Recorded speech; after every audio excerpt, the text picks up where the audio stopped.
Hallelujah, praise the Lord. फिर एक बार हम जुड़ रहे हैं परमेश्वर के वचन को सीखने के लिए। हम परमेश्वर का धन्यवाद करते हैं, एक और मौका हमें दिए है प्रभु ने, ताकि हम उसके वचन को सीख सके, उसमें से जो है अपने जीवन में चीज़ों को लागू कर सके। Praise the Lord. फिर एक बार जो है हम प्रभु के वचन को देखेंगे। पिछले हफ्ते हमने देखा था हैना के बारे में कि कैसे हैना वो स्त्री थी जिसने एक वादा प्रभु को दिया था और उसने उस वादा को पूरा किया। उसने परमेश्वर से एक बेटा मांगा था और फिर प्रभु ने उसे वो बेटा दिया और उसके वादे के अनुसार उसने अपने बेटे को परमेश्वर के सेवा में समर्पण किया। उसने अपने वादे को पूरा किया। इस बार आज हम देखेंगे एक व्यक्ति के बारे में जिसने प्रभु को वादा किया लेकिन उसको निभा नहीं पाया। उसी प्रकार से जैसे हम भी कई बार वादों को करते हैं लेकिन हम उनको निभाते नहीं हैं, वैसे ही एक व्यक्ति था जिसका नाम था पतरस। उसने यीशु को एक वादा किया था लेकिन उसको वो पूरा नहीं कर पाया।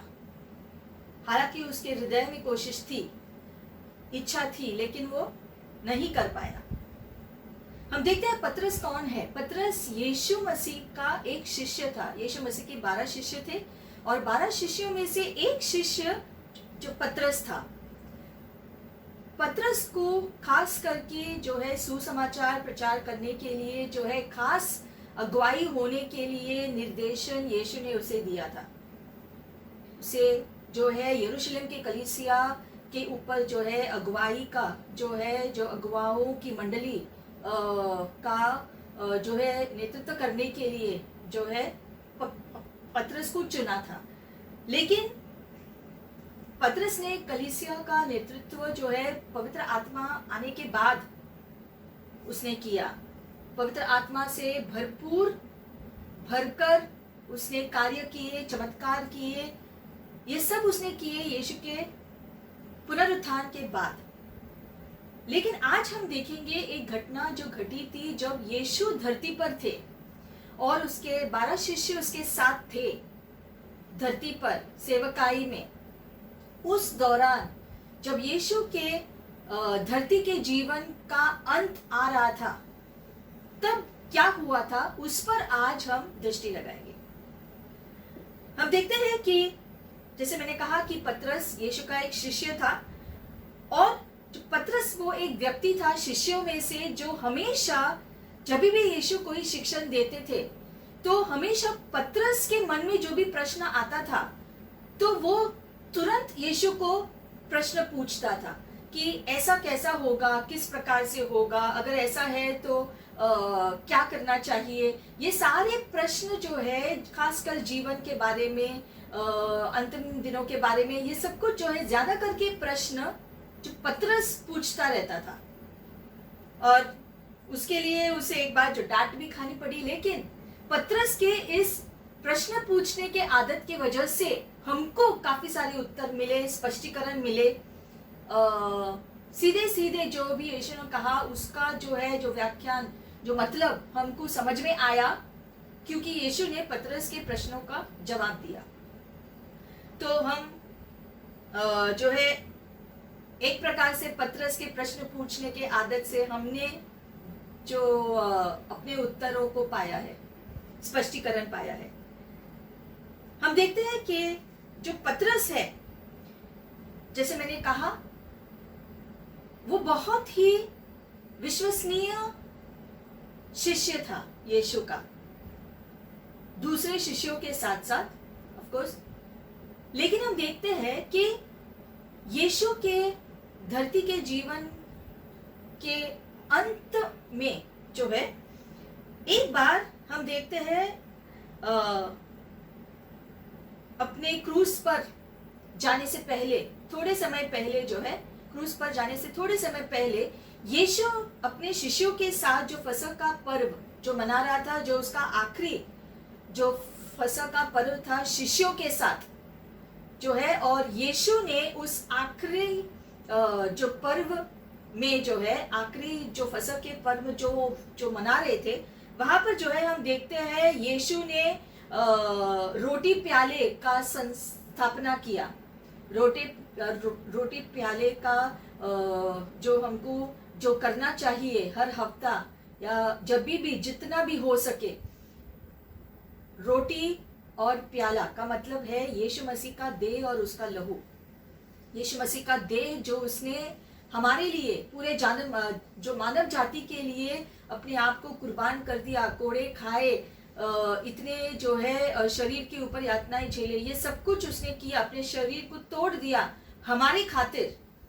और उसकी वजह से, उसके घावों की वजह से हम चंगे होते हैं। पूरी रीति से, मानसिक रीति से, शारीरिक रीति से, आत्मिक रीति से चंगाई पाते हैं। यीशु मसीह के कोड़े खाने से हम चंगे हो चुके हैं, वचन कहता है। हम देखते हैं कि यीशु मसीह के क्रूस पर जाकर अपने शरीर को तोड़ने की वजह से हम चंगे होते हैं। और यीशु मसीह ने अपना लहू जो बहाया, जिसका प्रतीक जो प्याला है जिसमें हम भाग लेते हैं, वो दर्शाता है कि यीशु मसीह का लहू हमें आज भी हमारे सारे पापों से शुद्ध कर सकता है। जब हम सच्चे हृदय से क्षमा मांगते हैं तो यीशु मसीह का लहू हमें साफ करता है, शुद्ध करता है, हमें सारे पापों से धोता है और हम पवित्र हो जाते हैं प्रभु की तरह, सच में धर्मी हो जाते हैं। क्योंकि जो पाप की दीवार हट जाती है जब हम पश्चाताप करते हैं, क्योंकि जब हम पश्चाताप करते हैं यीशु मसीह का लहू हमें साफ करता है, शुद्ध करता है। तो ये रोटी प्याले का संस्थापन इस आखिरी फसह के पर्व में यीशु ने संस्थापित किया था। उसके बाद से हम देखते हैं कि मसीही लोग इस रोटी प्याले में भाग लेते हैं और भाग लेते समय हम क्रूस को याद करते हैं जो यीशु ने क्रूस पर हमारे लिए किया और विश्वास से उस कार्य को हमारे जीवन में लागू करते हैं। अब आते हैं वापस, ये घटना है मरकुस 14:27 से 31वें वचन तक जो है। हम देखते हैं यहाँ पर पतरस यीशु से एक वादा करता है।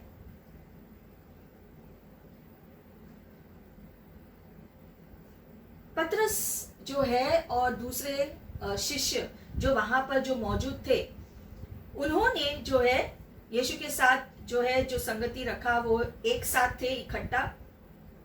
और वहां पर हम देखते हैं पतरस ने प्रभु को वादा किया, लेकिन डर की वजह से वो उस वादे को नहीं निभा पाया। डर की वजह से वो चाहता था अपने वादे को पूरा करने के लिए, लेकिन डर की वजह से वो निभा नहीं पाया। उसका स्पष्टीकरण मरकुस 14 में दिया गया है।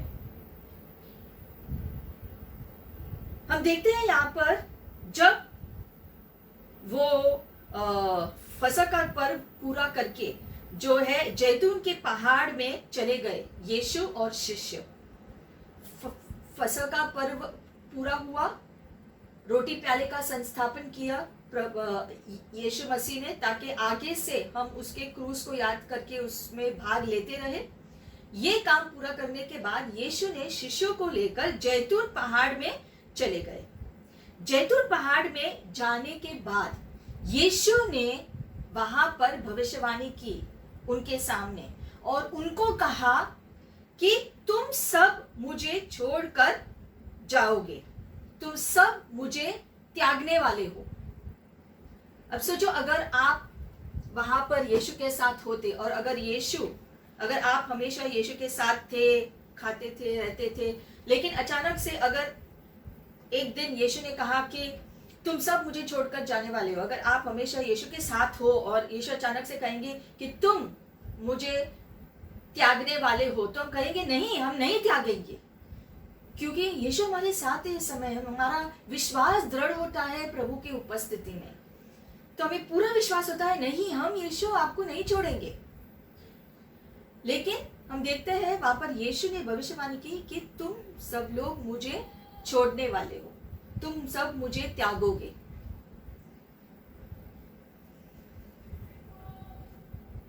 पतरस और बाकी शिष्यों ने यीशु से कहा नहीं, हम तुम्हें नहीं त्यागेंगे।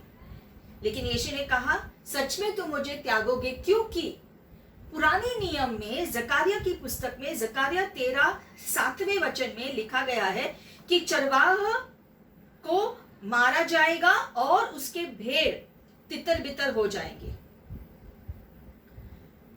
ये भविष्यवाणी जो जकरिया में है ये पूरा होगा, यीशु ने शिष्यों से कहा। सुनने के बाद भी शिष्यों ने कहा, नहीं प्रभु, हम तुम्हें नहीं छोड़ेंगे। यीशु जानते थे पहले से ही कि आगे क्या होने वाला है। यीशु परमेश्वर पहले से ही जानते हैं क्या होने वाला है। हमारा शुरुआत और अंत प्रभु जानता है और उसका अनुग्रह हमारे लिए हमेशा होता है, चाहे हम कौन से भी स्थान पर खड़े हो। प्रभु हमें जानते हैं, हमारी सोच क्या है वो जानते हैं, हमारी कोशिशें क्या क्या है वो जानते हैं, हमारे दिल में असल में क्या है वो जानते हैं। परमेश्वर जानते हैं। हम मनुष्यों को मूर्ख बना सकते हैं लेकिन परमेश्वर को नहीं, क्योंकि परमेश्वर हमें अंदर बाहर अच्छी रीति से जानते हैं। हमारे उद्देश्यों को परमेश्वर जानते हैं। तो असल में अगर हम पूरे हृदय से कुछ चीजें करने की कोशिश करते हैं तो वो कोशिश भी प्रभु देखता है। आमीन।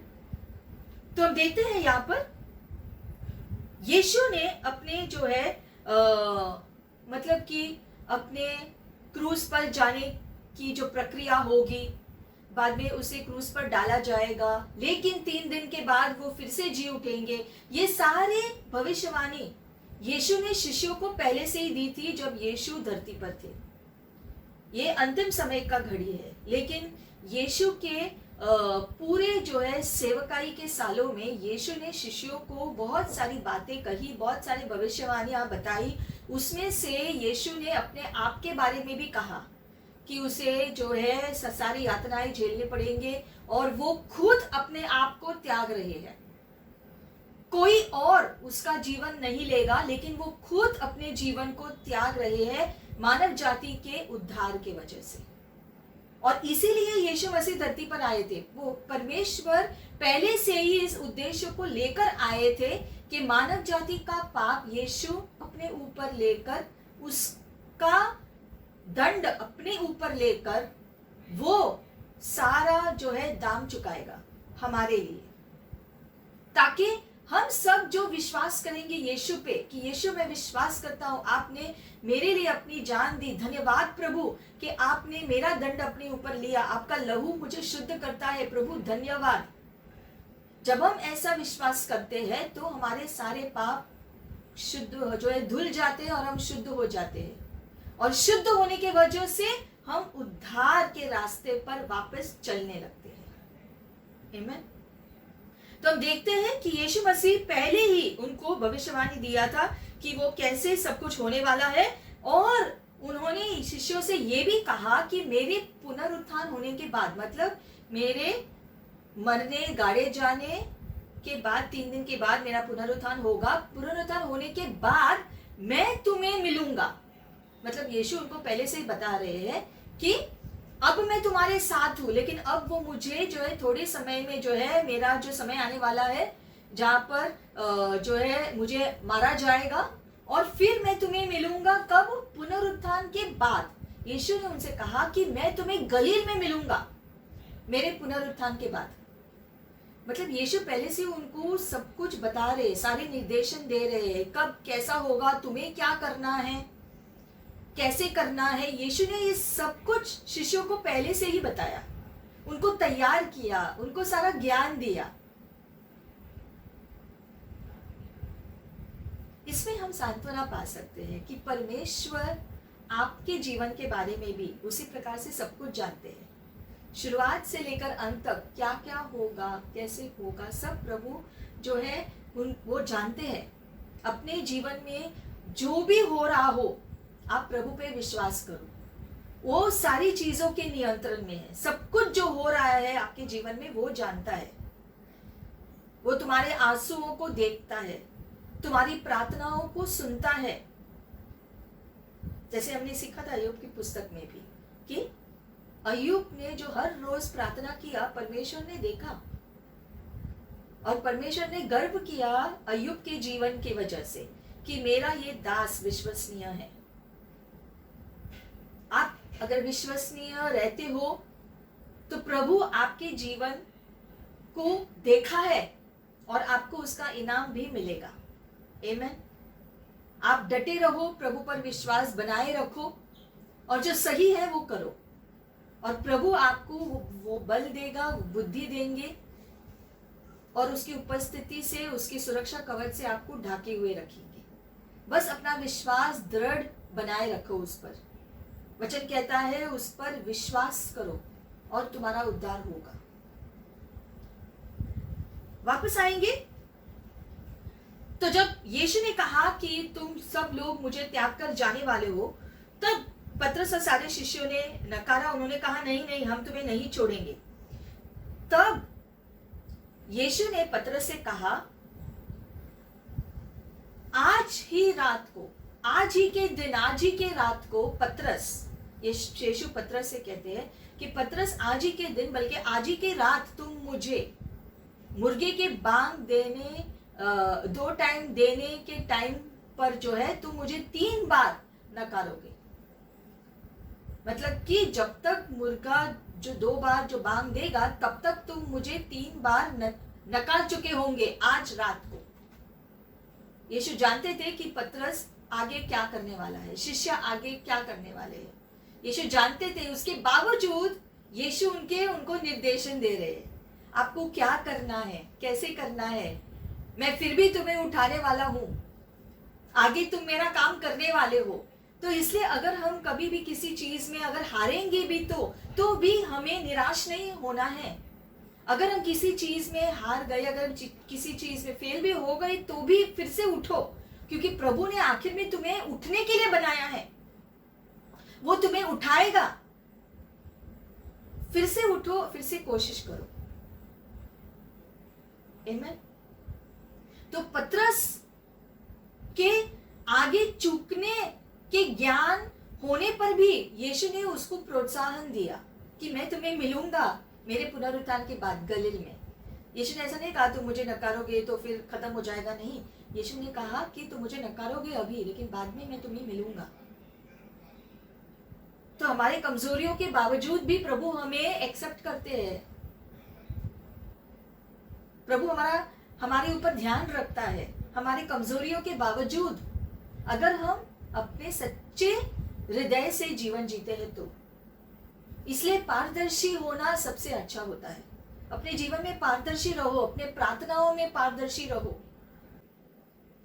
तो हम देखते हैं यहाँ पर कि शिष्य और जो पतरस, यीशु के बोलने के बाद कि पतरस तुम मुझे नकारने वाले हो, उसके बावजूद जो है पतरस कहता है नहीं नहीं प्रभु, मैं तुम्हें नहीं नकारूंगा, चाहे बाकी शिष्य नकारे लेकिन मैं नहीं नकारूंगा।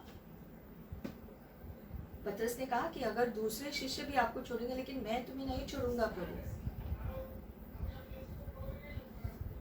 उस समय इतनी दृढ़ता थी क्योंकि पतरस और शिष्य यीशु के साथ में थे, यीशु उनके साथ थे। हम देखते हैं जब हम यीशु की उपस्थिति में होते हैं तो एक अलौकिक सामर्थ, एक सुरक्षा कवच जैसा, एक सांत्वना, एक आश्वासन होता है कि हम सुरक्षित है, प्रभु है हमारे साथ यहाँ पर, तो हमें और किसी चीज की जरूरत नहीं है और हम जो है हारेंगे नहीं। हम जानते हैं जब हम प्रभु की उपस्थिति में होते हैं। उस समय शिष्य और पतरस यीशु के साथ थे, यीशु उनके साथ में थे, तो पूरी दृढ़ता से कह रहे थे नहीं प्रभु, हम तुम्हें नहीं छोड़ेंगे चाहे कुछ भी हो। फिर हम देखते हैं इस सब कुछ होने के तुरंत बाद यीशु शिष्यों को लेकर गेत्सेमनी के बगीचे में जाते हैं। अब ये सब कुछ यीशु ने शिष्यों को बताया कि ऐसा ऐसा होगा, और उन्होंने पूरे विश्वास से कहा नहीं प्रभु, हम तुम्हें नहीं छोड़ेंगे। और फिर यीशु शिष्यों को लेकर गेत्सेमनी के बगीचे में जाते हैं। वहां पर हम देखते हैं यीशु ने शिष्यों से कहा, वो बगीचे में गए, वहां पर तुरंत वहां जाने के बाद यीशु ने शिष्यों से कहा, सभी शिष्यों से कहा कि तुम जागृत रहो, प्रार्थना करो। मैं थोड़ा और आगे जाऊंगा प्रार्थना करने के लिए। मतलब यीशु शिष्यों को, सारे शिष्यों को वहां पर रखा, उन्होंने कहा कि तुम यहाँ पर चौकन्ने रहो और प्रार्थना करते रहो।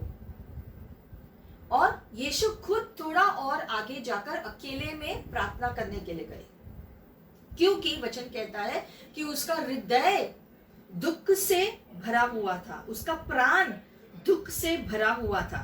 और इसीलिए जो मुश्किल की घड़ियां जो यीशु, हमें जानना है कि यीशु परमेश्वर भी थे और मनुष्य भी थे धरती पर। वो पूरी रीति से 100% मनुष्य भी था और 100% परमेश्वर भी था। तो मनुष्य के शरीर में होने के नाते जो है वो सब कुछ उसे झेलना हो रहा था, झेलना पड़ रहा था।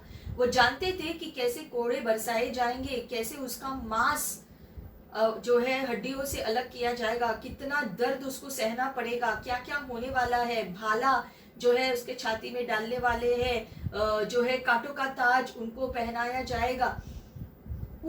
ये सब कुछ दुख था ही जो उसे सहना, जो पड़ने वाला था आगे। उसके साथ साथ सारे दुनिया का, पृथ्वी का पाप उसके ऊपर आने की वजह से, हम जानते हैं कि पाप जो है, पाप की वजह से मनुष्य परमेश्वर से अलग हुआ था। अब यीशु ये बात जानते थे कि जब पूरी दुनिया का पाप यीशु के ऊपर आएगा क्रूस पर, तब वो परमेश्वर अपने पिता से अलग होगा, क्योंकि उस समय दुनिया का पाप उसके ऊपर होगा।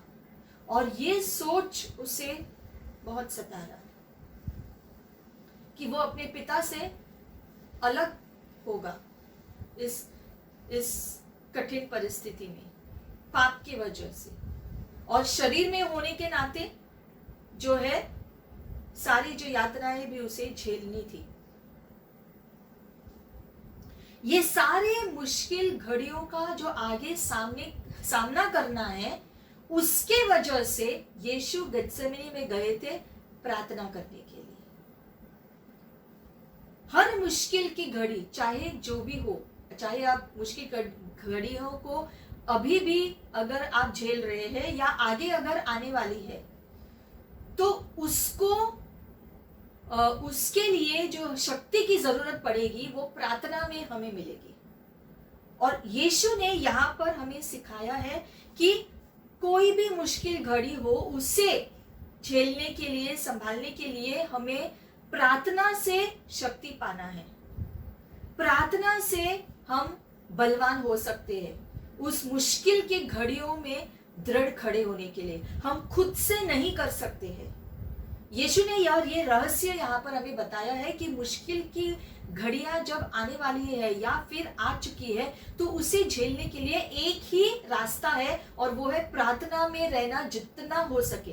क्योंकि प्रार्थना में जितना हम बैठेंगे, वहां पर हमको वो शक्ति मिलेगा, बल मिलेगा, हमें सांत्वना मिलेगी, हमें शांति मिलेगी, स्वर्ग की शांति जो मनुष्य को समझ में नहीं आता है। ये शांति जो स्वर्ग से आती है अलग है। वो अपनी शांति से हमको भरता है, अपने अनुग्रह और दया से, जब हम प्रार्थना में बैठते हैं। इसलिए प्रार्थना में रोज बैठना जरूरी है, क्योंकि रोज हर एक दिन अपने अपनी चुनौतियां लेकर आता है।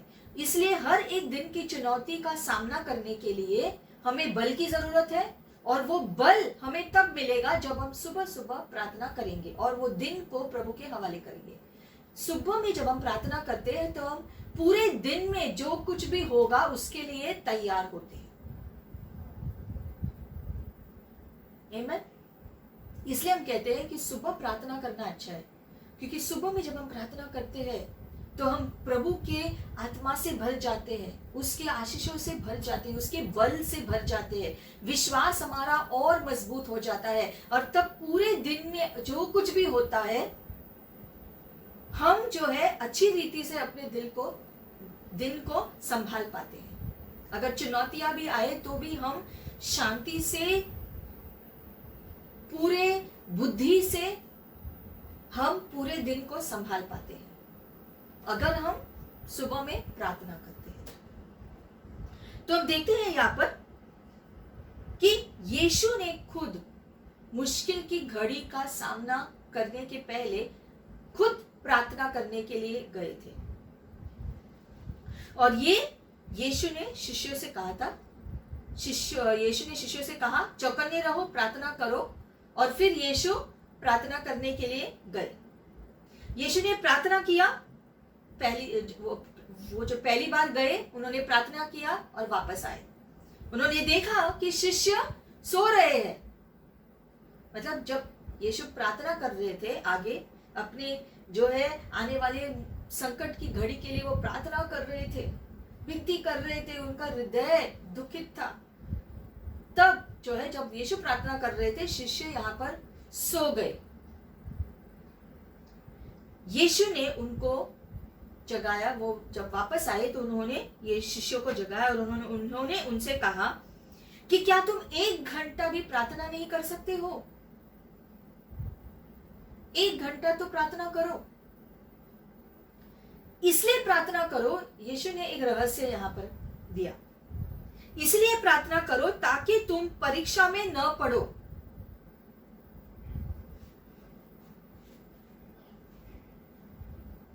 यीशु ने कहा कि मतलब क्यों? क्योंकि शैतान हमेशा जो है हमें जो है परीक्षा में डालने की कोशिश करता है, और हमारे ऊपर है कि हम उसमें जो है हर परीक्षा में विजयी होते हैं या नहीं। यीशु ने कहा प्रार्थना करो ताकि तुम परीक्षा में न पड़ो।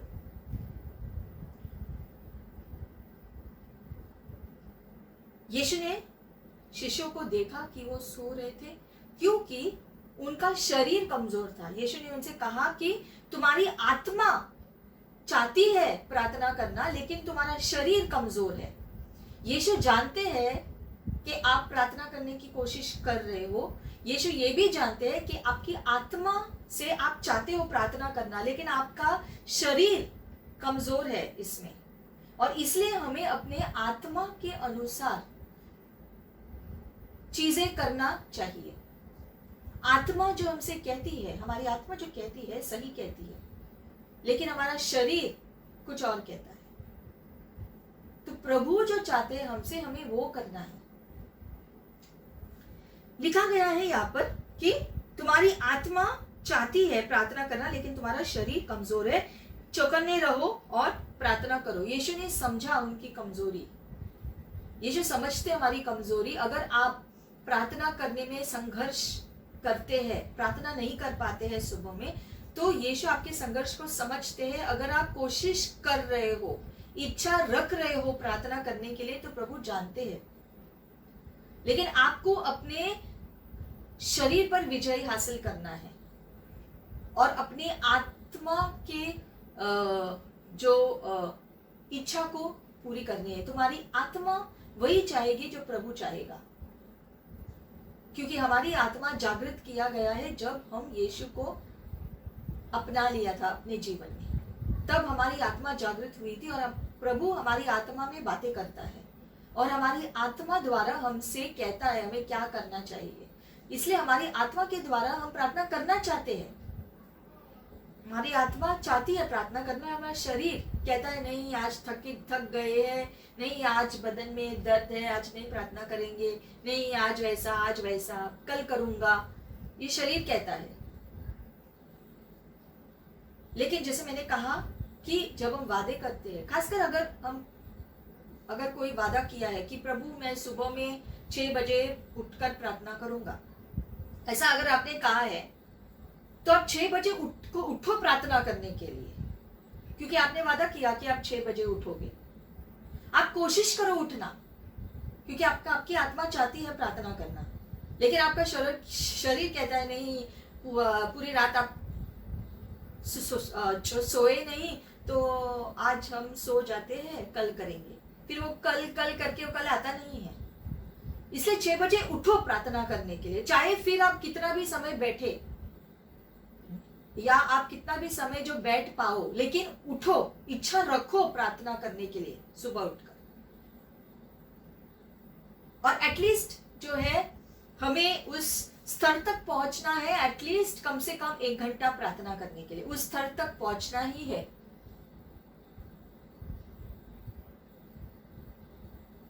फिर हम देखते हैं यीशु शिष्यों को ये सब कुछ कहकर कहते हैं उठो, क्योंकि तुम्हें जो परीक्षा में नहीं गिरना है, इसलिए तुम, यीशु ने अभी पहले कहा था कि तुम आगे में मुझे त्यागने वाले हो, और उन्होंने कहा था नहीं ऐसा नहीं होगा। और यीशु उनसे कह रहे तुम प्रार्थना करो ताकि तुम जो है जो परीक्षा में फेल ना हो, तुम प्रार्थना करो। और फिर यीशु वापस चले गए प्रार्थना करने के लिए। प्रार्थना करने के बाद जब वापस यीशु आए दूसरी बार, तो फिर से यीशु ने देखा कि वो वापस सो गए, और यीशु ने देखा कि उनकी आंखें बहुत ही भारी थी। वचन में लिखा है उनकी आंखें बहुत भारी थी। मतलब यीशु कह रहे हैं, अब सोचो यीशु वापस आए प्रार्थना करके और कहा वापस तुम सो गए हो, और उनकी आंखें इतनी भारी थी। कभी कभी हमारी आंखें इतनी भारी हो जाती है कि कोई अगर कह रहा है तो हम जो है सबकॉन्शियसली हाँ बोलते हैं, आधे नींद में होते हैं। तो शिष्य यहाँ पर लिखा है उनकी आंखें भारी थी, और यीशु ने कहा कि मैंने कहा तुमसे प्रार्थना करने के लिए, प्रार्थना करो, क्यों नहीं कर रहे हो प्रार्थना। उनके पास उत्तर नहीं था, वचन कहता है यीशु को उत्तर देने नहीं हुआ उनको।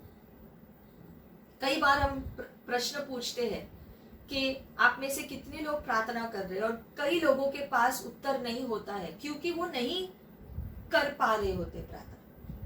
ये भी यीशु समझते हैं। वचन में लिखा है कि शिष्यों के पास जवाब नहीं था यीशु को देने के लिए कि वो क्यों प्रार्थना नहीं कर पा रहे, क्यों वो सो रहे बार बार। जैसे मैंने कहा यीशु सब कुछ जानते हैं, आपकी कमजोरियों को, आपकी कोशिशों को, आपकी इच्छा क्या है ये भी जानते हैं। इसमें हम सांत्वना पा सकते हैं कि हमारा प्रभु सर्वज्ञानी है, वो सब कुछ जानता है। इसमें हम सांत्वना पा सकते हैं। जैसे यीशु ने कहा प्रार्थना करो, और फिर वापस यीशु प्रार्थना करने के लिए गए। जब यीशु ने प्रार्थना करके जब वो वापस आए तीसरी बार, तब फिर से यीशु सो रहे थे, और लिखा है वो आराम कर रहे थे। दो चीजें लिखी है यहाँ पर, शिष्य सो रहे थे, आराम कर रहे थे। जब यीशु ने कहा था कि आगे तुम मुझे त्यागने वाले हो, परीक्षा में न पढ़ने के लिए प्रार्थना करो, ये सब कुछ जो है यीशु ने उनको रहस्य दिया था विजयी होने के लिए, प्रार्थना, लेकिन वो नहीं कर पा रहे थे। और जब यीशु तीसरी बार वापस आए, तब यीशु ने कहा चलो अभी उठो, समय आ गया है ताकि मनुष्य का पुत्र को त्यागा जाए। और फिर यीशु शिष्यों को लेकर निकलते हैं।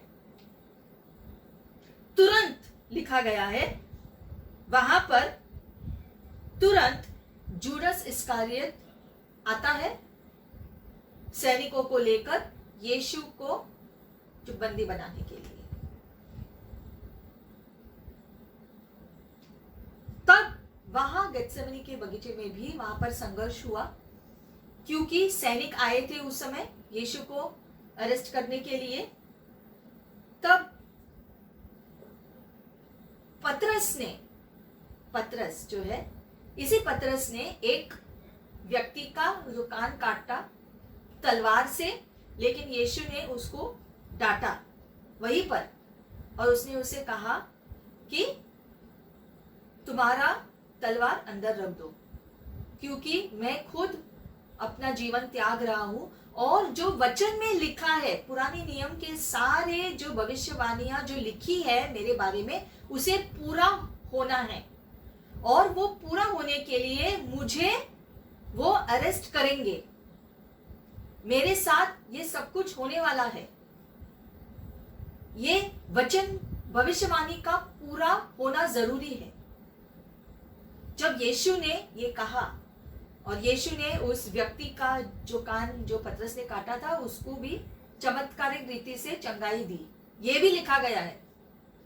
वो आए थे यीशु को अरेस्ट करने के लिए, और यीशु ने उसी को जो है चंगाई दिया, उनमें से एक व्यक्ति को। तो यीशु सांत्वना से भरे हुए हैं मानव जाति के लिए, उनके हृदय में प्रेम है, चाहे वो कोई भी मनुष्य हो, मानव जाति परमेश्वर के स्वरूप में बनाया गया है और इसीलिए मानव जाति परमेश्वर के लिए खास है। परमेश्वर हर व्यक्ति से प्रेम करते हैं और वे चाहते हैं कि वो बच जाए। सभी मनुष्यों के लिए यीशु क्रूस पर गए और वचन कहता है कि जो कोई भी, चाहे वो व्यक्ति शहर में हो, गांव में हो, भारत में हो या बाहरगांव में हो, कोई भी व्यक्ति जो यीशु पे विश्वास करेगा उसका नाश नहीं होगा लेकिन अनंत जीवन पाएगा। यीशु ने ये सब कुछ भविष्यवाणियों को पूरा किया क्योंकि वो चाहते थे कि मानव जाति बच जाए, मानव जाति अब नरक न जाए। उनको बचाव का रास्ता उनके लिए बनाया। अब हमें क्या करना है? सिर्फ उस रास्ते पर जाना है, उस रास्ते पर चलना शुरू करना है जो यीशु मसीह का बनाया हुआ रास्ता है, क्योंकि वही रास्ता उद्धार देगा, वही रास्ता हमें स्वर्ग लेकर जाएगा। आमीन। तो फिर लिखा गया है, जब यीशु ने शिष्यों से कहा कि ये सब कुछ पूरा होना जरूरी है शिष्य, तब जब शिष्यों ने सुना कि ये सब कुछ पूरा होना जरूरी है, यीशु को जो है बंदी बनाकर लेके जाने वाले, और ये सब कुछ जो यीशु ने कहा था जो होगा वो होने ही वाला है इस समय, और वो इसलिए यीशु को लेकर जाएंगे और होने वाला है, तो वो डर की वजह से शिष्य यीशु को छोड़कर भाग गए कि यीशु को तो अब ये यीशु के साथ सब कुछ करने वाले हैं, तो हम यहां से निकल जाते, नहीं तो हमको भी वो पकड़ लेंगे। तो यीशु के जीवन के बारे में भविष्यवाणियां जो है पूरा होना चाहिए, यीशु ने कहा, और इसलिए शिष्य लिखा है तुरंत भाग निकले। लेकिन हम देखते हैं कि दो शिष्य, यीशु के दो शिष्य जो है दूर से जो है थोड़ा जो है दूरी पर यीशु के पीछे पीछे जा रहे थे। एक था पतरस और एक और शिष्य, वचन में लिखा गया है पतरस और एक और शिष्य था। ये दो शिष्य जो है दूर से यीशु का पीछा कर रहे थे। जैसे वो यीशु को लेकर जा रहे थे, वो एक काफी दूरी पर से यीशु का पीछा कर रहे थे। यूहन्ना 18:15 से 16 में लिखा गया है दूसरे शिष्य के बारे में। उसमें लिखा गया है कि एक और शिष्य भी था पतरस के साथ, जिसने यीशु का दूर से पीछा किया। लिखा गया है कि दोनों महायाजक के आंगन में गए। पतरस और वो दूसरा शिष्य महायाजक के आंगन में चले गए अंदर। लिखा गया है कि वो दूसरा शिष्य जो था वो जो है आंगन के अंदर के लोगों के साथ उसकी जान पहचान थी, इसलिए वो उसको जो है वो आसानी से अंदर चला गया। लेकिन बाद में उसके अंदर की पहचान होने की वजह से उसने जो है आंगन के बाहर जाकर पतरस को अंदर लेकर आया। वहां पर जब देखते हैं, जब यीशु को अरेस्ट किया गया था तो वो लेकर गए थे उनको महायाजक के आंगन में, जहां पर यीशु मसीह का जो है न्याय वो करने वाले थे। उसको क्रूस पर डालने के लिए उन्होंने षड्यंत्र का जो है योजना बनाया था, ताकि वो चाहते ही थे कि यीशु को क्रूस पर डाला जाए, यीशु को मार दिया जाए। और इसीलिए रात को गैर कानूनी रीति से उन्होंने यीशु को पकड़कर रात को ही जो है महायाजक के आंगन में लेकर गए, रात के अंधेरे में गैर कानूनी रीति से। महायाजक के आंगन के अंदर जाने के बाद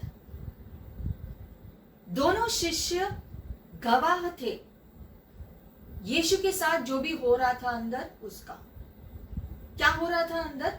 लिखा गया है कि झूठे गवाह पेश किए गए और वो झूठे गवाहों की गवाही एक दूसरे के साथ तालमेल नहीं कर रही थी।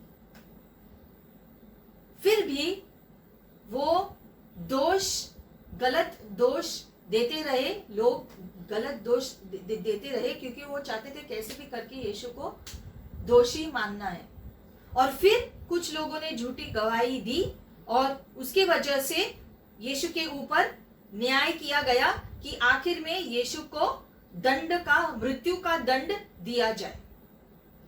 उन्होंने झूठी गवाही दी और कैसे भी करके जो है उनको यीशु को मृत्यु का दंड घोषणा किया।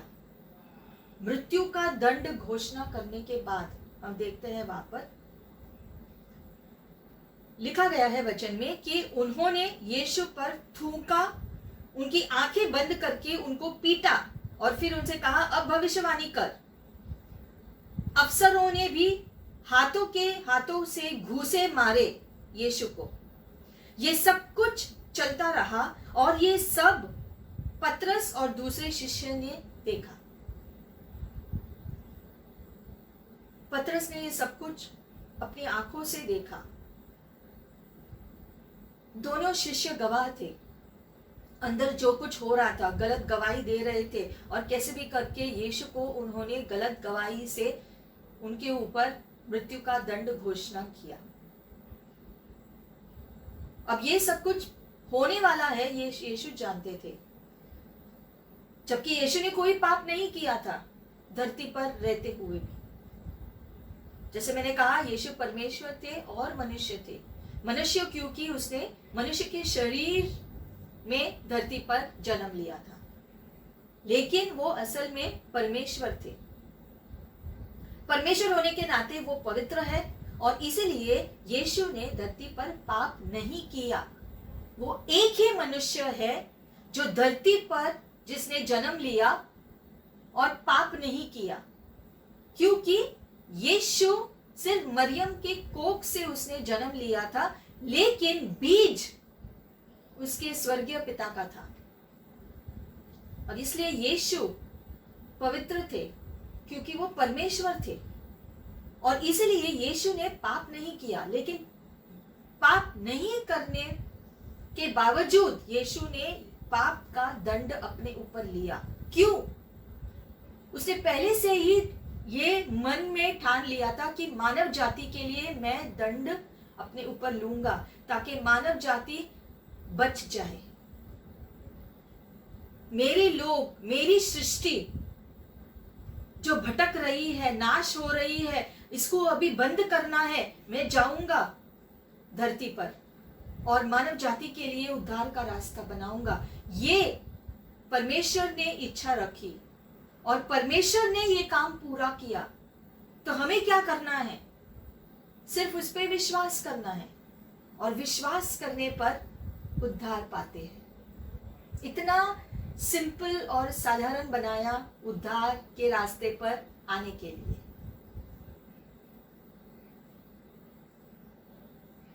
हम देखते हैं जब पतरस ने यीशु के ऊपर जो भी हो रहा था देखने के बाद वो भय से जो है पूरे भय से भर गया, डर से भर गया, क्योंकि उन्होंने देखा कि यीशु के साथ ये सब कुछ हो रहा है और अभी यीशु को मार डालने वाले हैं।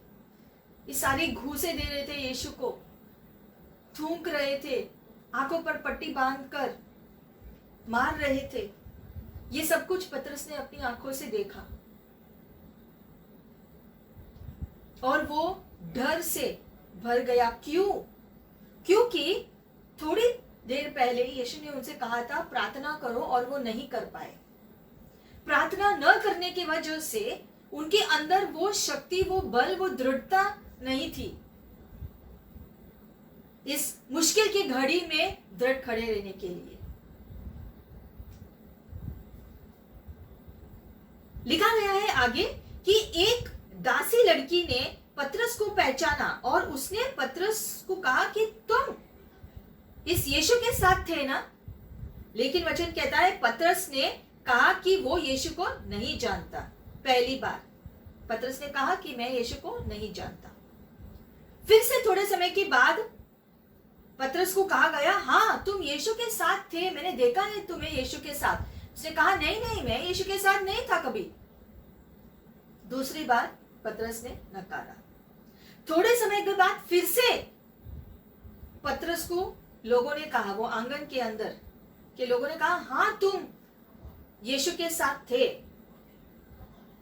लेकिन उसने कहा मैं वादा करता हूं कि मैं नहीं था, मैं इस यीशु को नहीं जानता हूं। तीसरी बार पतरस ने नकारा, और 3 बार जब पतरस ने नकारा, तुरंत मुर्गे ने बांग दिया। मुर्गे ने 2 बार बांग दिया, जब तक पतरस ने 3 बार यीशु को नकारा। और पतरस को बाद में याद आया कि यीशु ने कहा था, वहां कहां पर कहा था, जैतून के पहाड़ पर, कि पतरस तुम मुझे 3 बार नकारोगे मुर्गे के 2 बार बांग देने से पहले। और वो पतरस को याद आया, यीशु ने कहा था कि मैं नकारूंगा। और फिर वो बहुत रोया, वचन कहता है वो बहुत रोया। वो नहीं चाहता था यीशु को नकारने के लिए, लेकिन वो इतना डर से भर गया था उस समय में कि उसने यीशु को नकार दिया।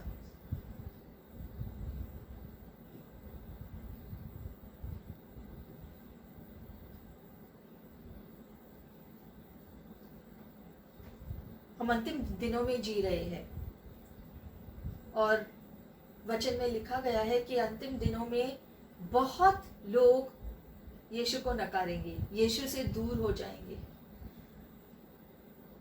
भटक जाएंगे, धोखा खाएंगे।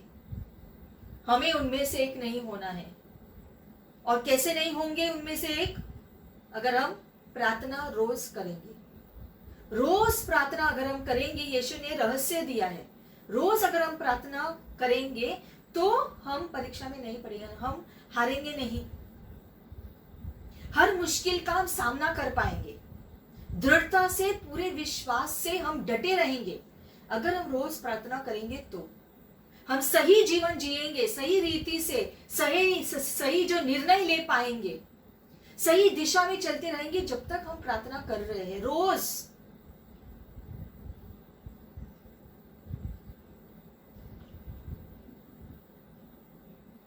क्या हुआ था वहां पर जब पतरस नकार रहा था? जब यीशु ने कहा कि पतरस तुम मुझे नकारोगे, तब पतरस ने जो है वहां पर पतरस के जवाबों में कुछ चीजें दिखाई दे रही थी जिससे हम सीख सकते हैं। पहली चीज, पतरस ने खुद के कोशिश पर ज्यादा ही विश्वास किया। उसने कहा कि मैं नहीं नकारूंगा चाहे कुछ भी हो। हम काफी बार जो है अपने आप पर बहुत ज्यादा ही विश्वास करते हैं। हाँ, सकारात्मक रीति से अच्छी बात है, लेकिन हमें यह भी जानना है कि यीशु के बल की वजह से हम दृढ़ हैं, यीशु के बल की वजह से हम मजबूत और शक्तिशाली है। खुद से हम कुछ नहीं कर सकते हैं। वचन कहता है कि तुम खुद से कुछ नहीं कर सकते हो, यीशु मसीह में तुम सफल हो सकते हो। हम जो कुछ भी है आज परमेश्वर की वजह से है, खुद से हम कुछ नहीं, लेकिन यीशु मसीह जब हमारे साथ है तो सब कुछ संभव है, वचन कहता है। इसलिए यीशु मसीह का हाथ थामे हुए रहना है दृढ़ता से। दूसरी बात, पतरस ने कहा कि दूसरे शिष्य भी चाहे छोड़ दे लेकिन मैं नहीं छोड़ूंगा। हमें दूसरों के लिए बात नहीं करनी है, हर एक को अपने जीवन के लिए बात करना चाहिए। दूसरों का न्याय हम नहीं कर सकते हैं कि दूसरे क्या करेंगे, दूसरे क्या सोचेंगे, उनका करने का जो लेखा उनको खुद देना है। हमें न्याय नहीं करना है कि दूसरे क्या कहेंगे, अरे वो तो ऐसा ही है, वो क्या करेगा। हमें ये न्याय ऐसा नहीं करना चाहिए दूसरों के बारे में।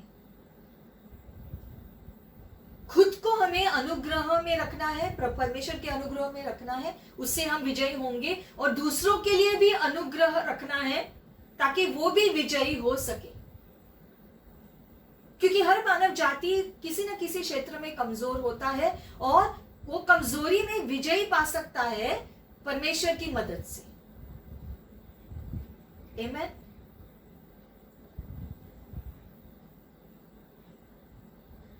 पतरस ने फिर यीशु को क्यों नकारा था? क्योंकि उस समय यीशु को शिष्यों से दूर किया गया, और जब यीशु हमसे दूर होते हैं तब हम इनसिक्योर होते हैं, तब भय हमको घेर लेता है, चिंताएं हमारे ऊपर हावी हो जाती है। अगर हम प्रार्थना नहीं करेंगे, अगर हम यीशु के करीब नहीं रहेंगे तो ये सब कुछ हमारे ऊपर हावी होता है। इसलिए यीशु के करीब रहना जरूरी है, यीशु से दिन भर प्रार्थना करना। इसलिए बाइबल में वचन में लिखा गया है निरंतर प्रार्थना करो, क्योंकि निरंतर प्रार्थना करने से हम वो शक्ति पाते हैं, बल पाते हैं, ताकि हम विजयी जीवन जिए।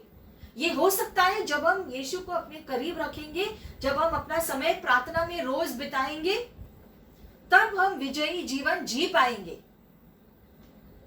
प्रार्थना करने के द्वारा। आमीन। ये प्रार्थना एक शस्त्र है जो प्रभु ने हमें दिया है, जिससे हम विजयी हो सकते हैं। हालेलुया। वचन में लिखा है दाऊद का हृदय परमेश्वर के करीब था, इसीलिए वो गoliath पर विजयी हो सका, हर युद्ध में वो विजयी पा सका। आमीन।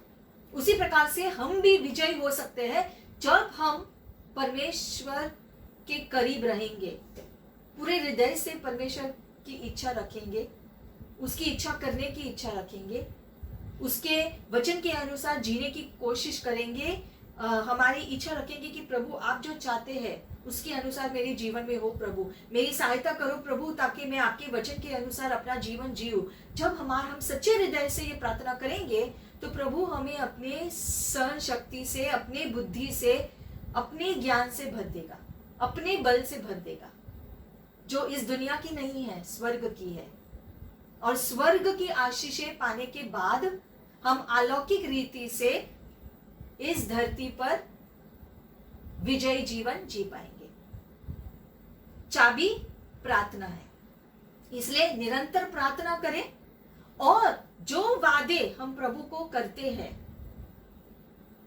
चाहे हमने ऐसे ही कहा हो या चाहे गंभीरता से कहा हो, जो भी अगर आपने प्रभु को कोई वादा किया है तो आप उसे पूरा करो। वचन में लिखा है, एक वचन में लिखा गया है कि मसीही लोग कुछ चीजें करना चाहते हैं, मसीही लोग जो वचन के अनुसार जीवन जीना चाहते हैं लेकिन नहीं जी पाते हैं। ऐसे भी लोग हैं जो कुछ चीजों को नहीं करना चाहिए लेकिन फिर भी वो करते हैं। ये वचन कहता है, मतलब परमेश्वर जानते हैं कि हम कुछ चीजें करने की कोशिश करते हैं लेकिन नहीं कर पाते, और कुछ चीजें जो हमें नहीं करनी चाहिए फिर हम वो ही करते हैं, ये भी प्रभु जानते हैं। इसलिए पारदर्शी से आज हम परमेश्वर के सामने आएंगे। आइए हम अपने सिरों को झुकाकर प्रार्थना करेंगे। प्रभु हम अपने आप को आपके हवाले करते हैं। प्रभु आप सब कुछ जानते हैं हमारे बारे में, हमारी सोच क्या है, हमारे दिल में क्या है, हमारी इच्छा क्या है, हमारी कोशिशें क्या है, आप जानते हैं प्रभु। धन्यवाद प्रभु कि आप हमें समझते हैं और आपका अनुग्रह हमारे लिए काफी है विजयी होने के लिए। आपने रास्ता बनाया हमारे उद्धार के लिए प्रभु, धन्यवाद पिता परमेश्वर। आपकी दया के लिए धन्यवाद, जो हर सुबह नई है हमारे लिए, नया दया आप हमारे लिए भेजते हैं हर सुबह, और आपका अनुग्रह हमारे लिए काफी है। आप हमारे आज और कल के लिए जो है, जो भी होने वाला है, सब कुछ आप जानते हैं प्रभु। हमारे जीवन की शुरुआत और अंत तक सब जो होगा सबका ज्ञान है आपको प्रभु, और इसलिए हम अपने जीवन को आपके हवाले करते हैं पिता। हमारे जीवन में हमारी इच्छा पूरी ना हो लेकिन तुम्हारी इच्छा पूरी हो प्रभु। जैसा आप चाहते हैं, जैसा आप हमें चलाना चाहते हैं प्रभु, आप हमें चलाओ प्रभु। आप हमें सिखाओ हमें क्या करना है। आप हमें अपने बल से भर दो प्रभु, ताकि हम आपके रास्ते पर चल सके। हमें स्पर्श करो पिता इस समय, और जो कुछ भी आपका नहीं है हमारे जीवन में, हमारे सोच में, वो सब कुछ निकाल दो प्रभु। जो भी चीजें अशुद्ध है हमारे जीवन में, जो आपकी इच्छा के अनुसार नहीं है, वो सब कुछ निकाल दो हमारे जीवन से प्रभु। और जो आपकी इच्छा है वो हमारे जीवन में पूरा हो, क्योंकि आपकी इच्छा हमारे लिए कई ऊंचा है, ये हम जानते हैं प्रभु। आपने अपने वचन में लिखा है कि आपकी सोच हमारी सोच से कई गुना ज्यादा ऊंचा है। आपने हमारे लिए असीमित आशीषें रखी है प्रभु, वो हम पर उंडेल दो पिता। हमें आपके रास्ते पर चलाओ पिता। हम अपने जीवन को, हमारे परिवार को, हमारे रिश्तेदारों को, दोस्तों को, सब कुछ हम आपके हवाले करते हैं प्रभु। आप हर एक के जीवन को आशीषित करो पिता। जो कोई भी हमसे जुड़े हैं प्रभु, हम हर एक के ऊपर आपकी आशीषें उंडेल दो पिता। और इस समय मैं प्रार्थना करती हूँ प्रभु, जो भी इस वीडियो को देख रहे हैं पिता, हम सबको आप स्पर्श करो प्रभु। इस समय आपके अनुग्रह से भर दो, आपके बल से भर दो प्रभु, आपकी बुद्धि से भर दो प्रभु हर व्यक्ति को इस समय, और आपके रास्ते पर हर व्यक्ति को चलाओ प्रभु, आपके रास्ते पर, ताकि हम सब विजयी हो हमारे जीवन में। और जो भी उद्देश्य आपने रखा है हर एक के जीवन के लिए पिता, वो पूरा हो। हर एक के जीवन के लिए जो आपने उद्देश्य ठहराया है पिता, वो पूरा हो। हम सबको आपकी सुरक्षा कवच से ढांप दो प्रभु। धन्यवाद कि आपने हमें सुरक्षित रखा है पिता परमेश्वर। मैं प्रार्थना करती हूँ इस समय कि हर व्यक्ति को आपकी सुरक्षा कवच से ढांप लो प्रभु, और हर व्यक्ति के सारी जरूरतों को आप पूरा करो पिता। हम सबके जीवन को आपके सामर्थ से, उपस्थिति से ढाके हुए रखो प्रभु, ताकि हम दिन भर और रात के टाइम पर भी आपकी उपस्थिति में हमेशा रहे, आपकी उपस्थिति को महसूस करें। ये आशीष हमें दो पिता। Thank you Jesus. हर व्यक्ति को स्पर्श करो प्रभु, हमारे परिवार के सारे सदस्यों को आप स्पर्श करो प्रभु। आपकी आशीषें बरसा दो स्वर्ग से पिता, आपकी शांति से भर दो, आपकी ओर से आनंद से भर दो हर परिवार को प्रभु, और हर प्रार्थना को सुन लो प्रभु। सारी महिमा आपको मिले पिता, सारी महिमा, सारी अच्छी चीजों के लिए जो आपने दिए उसके लिए धन्यवाद, और सारी महिमा हम आपको देते हैं प्रभु। आप कितने अच्छे हैं, आप योग्य है सारे स्तुति के, प्रशंसा के। Thank you father. इस सारी प्रार्थना हम यीशु मसीह के नाम से करते हैं पिता। Amen and amen. Thank you father. परमेश्वर आपको आशीषित करे बहुतायकता से, और हम फिर से मिलेंगे। आमेन।